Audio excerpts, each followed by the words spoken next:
इयम् आकाशवाणी।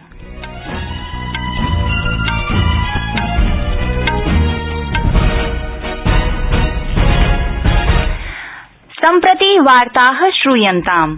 प्रवाचिका निधि तिवारी। आदौ मुख्यवार्ताः। प्रधानमन्त्रिणा प्रोक्तं यत् बांग्लादेशेन साकं अस्माकं सम्बन्धः सुदृढः भविष्यति इति भारतस्य सर्वोच्च प्राथमिकता वर्तते। भारतदेशस्य नवसंचार उपग्रहयानं CMS-01 नामकम् अद्य पादोन चतुर्वादन वेलायां श्रीहरिकोटाया सतीश धवन अंतरिक्ष केन्द्रात् प्रक्षेपितम्। केन्द्रीय मन्त्रिमण्डलस्य आर्थिक प्रकरण पर्यवेक्षक समित्या इक्षु कृषिकोषाय 3,500 कोटि रूप्यकाणां सहायता राशि स्वीकृता। केन्द्रीय सर्वकारेण योगासनानामपि परिगणना क्रीडात्वेन कर्तुम् अनुमोदितम्। भारते विकसिताया कोरोना महामार्या सूच्यौषधि स्वप्रथमे चरणे प्रतिरोधक क्षमतायां सबला वर्तते इति निष्कर्षः प्राप्तः। कोरोना महामार्या विरुद्धं देशः ऐक्यभावनया युध्यते। भवन्तोऽपि अस्माभि सह सुरक्षाया उपायत्रयस्य संकल्पं स्वीकुर्वन्तु। मुखावरकं सन्धारयन्तु, सामाजिकदौर्यं परिपालयन्तु, पाणिपादं च यथासमयं प्रक्षालयन्तु। अथ वार्ताः विस्तरेण। प्रधानमन्त्रिणा प्रोक्तं यत् बांग्लादेशेन साकं अस्माकं सम्बन्धः सुदृढः भविष्यति इति भारतस्य सर्वोच्च प्राथमिकता वर्तते। उभयोः देशयोः मध्ये सौविध्यम् अग्रे नेतुं वयं प्रतिबद्धाः। श्रीमोदिना निगदितं यत् बांग्लादेशः भारतस्य सीमायाः समीपे वर्तते, अतः अयं देशः भारतदेशस्य प्रमुखः परिवेशी स्तम्भः अस्ति। तेनोक्तं यत् भारत बांग्लादेशयोर्मध्ये इयं दृश्य श्रव्य परान्तर्जालीय माध्यमेन द्विपक्षीय वार्ता वैश्विक कोरोना महामार्यां कठिना वर्तते। तेन इदमपि उक्तं यत् उभयोः देशयोः चिकित्सकाः चिकित्सा उपकरणानि च मिलित्वा कार्यं कुर्वन्ति इति। कोविड-19 प्रसंगे भारतं बांग्लादेशस्य आवश्यकतां पूर्णं करिष्यति। प्रधानमन्त्री प्रोक्तवान् यत् विजय दिवसस्य अनन्तरं अद्य देशयोर्मध्ये अस्याः वार्तायाः विशेषः महत्वः अस्ति इति। अन्ते च देशयोर्मध्ये चिल्लाहाटी हल्दीबारी रेल इत्यस्य रेल सम्पर्कात्मकस्य कार्यक्रमस्य अपि तौ उद्घाटनं कृतवन्तौ। भारतं देशस्य नवसंचार उपग्रहयानं CMS-01 नामकम् अद्य पादोन चतुर्वादन वेलायां श्रीहरिकोटाया सतीश धवन अंतरिक्ष केन्द्रात् प्रक्षेपितम्। उपग्रहस्य साफल्येन स्वक्षेत्रे प्रतिस्थापनं 21 मिनटात्मक समयानन्तरे एव अभवत्। उपग्रहस्य अस्य प्रक्षेपणं PSLV-50 नामाख्येन यानेन विहितम्। अस्मत् वार्ताहरः जयसिंहः चेन्नई नगरात् इत्यपि सूचितवान् यत् एतस्य उपग्रहस्य उपयोगी आयुः 7 वर्षाणि यावत् भविष्यति इति।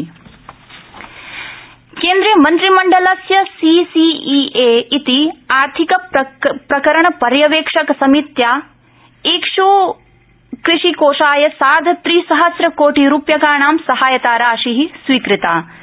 वार्ताहरान् सम्भाषयन् सूचना एवं प्रसारण मन्त्री न्यगादीत् यत् मन्त्रिमण्डलेन सहायता राशेः प्रतिदानं साक्षात् कृषकाणां वित्तकोषेष् एव दातव्यम् इति निर्णयो निर्णीतः। एतेन 5 कोटि कृषकाः 5 लक्षमिताश्च श्रमिकाः लाभान्विताः भविष्यन्ति। केन्द्रीयसमित्या एतदपि अनुमोदितं यत् 20 वर्षाणां वैधता अवध्यैः विभिन्नानां क्षमताधायिनां स्पेक्ट्रम इत्याख्यानां चलदौरभाषस्य सञ्चालनं अधिकाराणाम् अधिकक्रयमूल्यदायिने प्रथमोऽवसरे इति रीत्याः विक्रयणाय स्वीकृतः।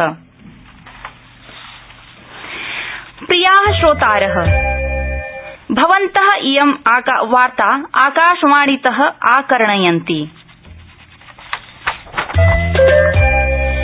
भारते विकसिताया कोरोना महामार्या सूच्यौषधि स्वप्रथमे चरणे प्रतिरोधक क्षमतायां सबला वर्तते इति निष्कर्षः प्राप्तः। हैदराबादस्थस्य उद्योगस्य कोवैक्सीन इत्याख्यस्य सूच्यौषधे निर्माणं भारतीय आयुर्विज्ञान अनुसंधान परिषद सहयोगेन भवति। परिषदा उक्तं यत् सूच्यौषधीं 2 तः 8 यावत् तापमाने संरक्षितुं शक्यते। एषा व्यवस्था राष्ट्रिय टीकाकरण योजनायै अनुकूला अस्ति इति।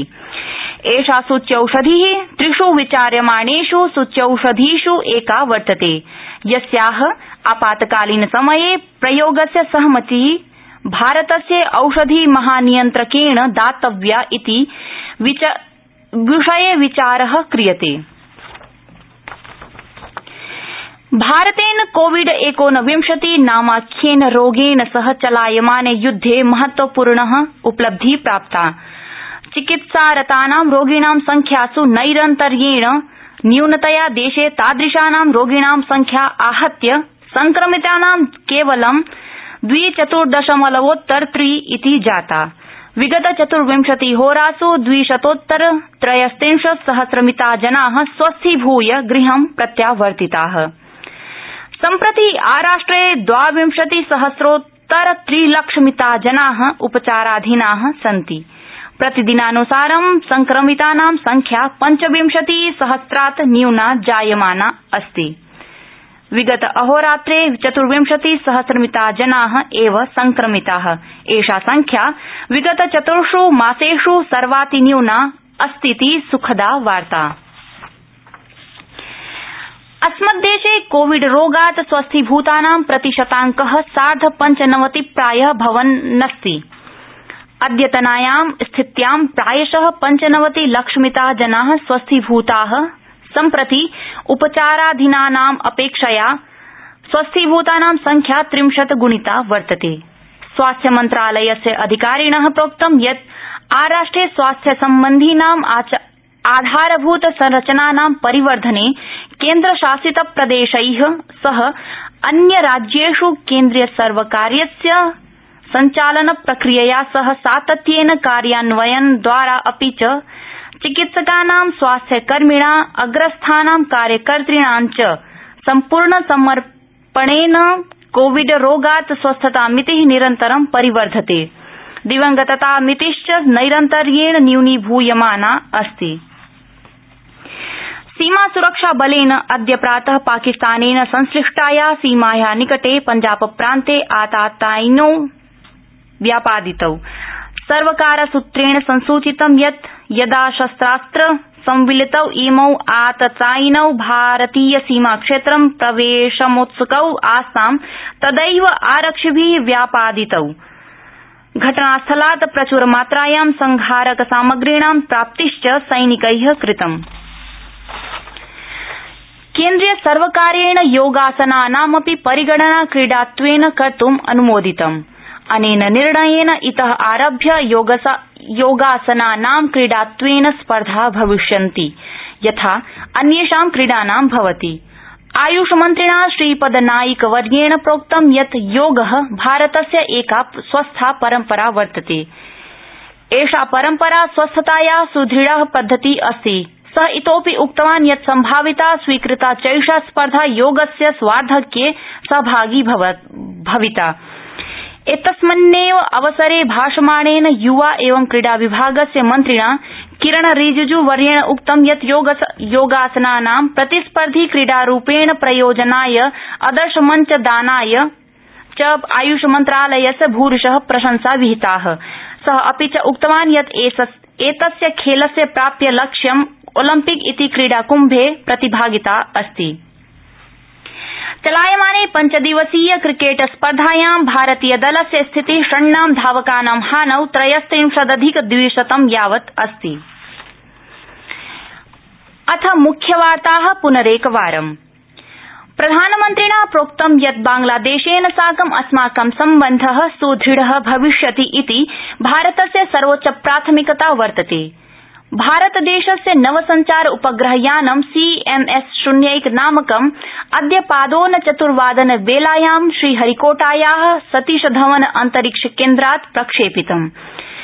केन्द्रीय मन्त्रिमण्डलस्य आर्थिक प्रकरण पर्यवेक्षक समित्या इक्षु कृषिकोषाय 3.5 कोटि रूप्यकाणां सहायता राशि स्वीकृता। केन्द्रीय सर्वकारेण योगासनानामपि परिगणना क्रीडात्वेन कर्तुम् अनुमोदितम्। भारते विकसिताया कोरोना महामार्या सूच्यौषधि स्वप्रथमे चरणे प्रतिरोधक क्षमतायां सबला वर्तते इति निष्कर्ष प्राप्त।